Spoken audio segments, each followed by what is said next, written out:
आज कुरुडी वन प्राथमिक विद्यालय के सहायक अध्यापक इसहाक जी का विदाई सम्मान समारोह का आयोजन हुआ। सहायक शिक्षक के नेतृत्वकर्ता, सहायक अध्यापक संघ के नेतृत्वकर्ता मौजूद रहे। साथ में ग्रामीण और विद्यालय के परिवार उपस्थित रहे।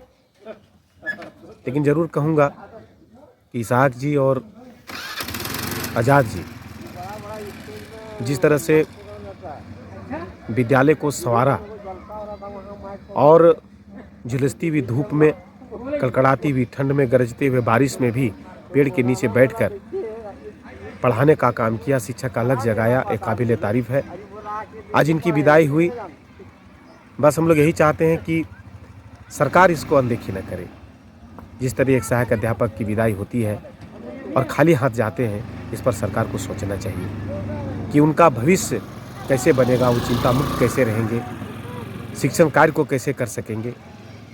हम लोग शिक्षा व्यवस्था को जगाने के लिए आए हैं और लगातार इस कार्य को खून पसीना बहाकर भी हम लोग कर रहे हैं। लेकिन सरकार और व्यवस्था को देखना होगा कि एक सहायक अध्यापक जो दिन रात सिर्फ और सिर्फ विद्यालय के बारे में ही सोचता है, कम पैसे में एक सेवा की तरह काम करता है, मुफ्त सेवा जिसको कह सकते हैं, उस तरह से कार्य करता है।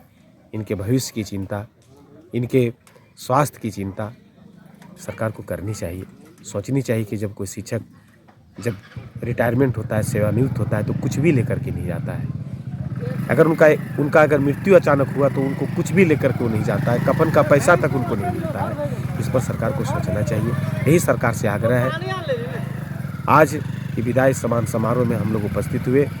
एक टीस रह जाती है कि 18-19 साल तक सेवा देने के बाद भी आज वो खाली हाथ जा रहे हैं और इसमें हम लोग कुछ भी नहीं कह सकते हैं। यहाँ तक कि कभी कभी ये महसूस होता है कि हम लोग विदाई सम्मान समारोह में शामिल होने से भी हम लोग को कहीं न कहीं तकलीफ होता है कि वहाँ जाकर एक नेतृत्वकर्ता क्या जवाब देगा, क्या उनको ढाढ़स बनाएगा, क्या उनमें उनको प्रोत्साहित करने के लिए किन शब्दों का प्रयोग करेगा। ये हम लोग के पास दुविधा की स्थिति आ जाती है, वह अपोह की स्थिति आ जाती है। फिर से सरकार को कहूँगा, ये जनहित की सरकार कल्याणकारी सरकार बनी है।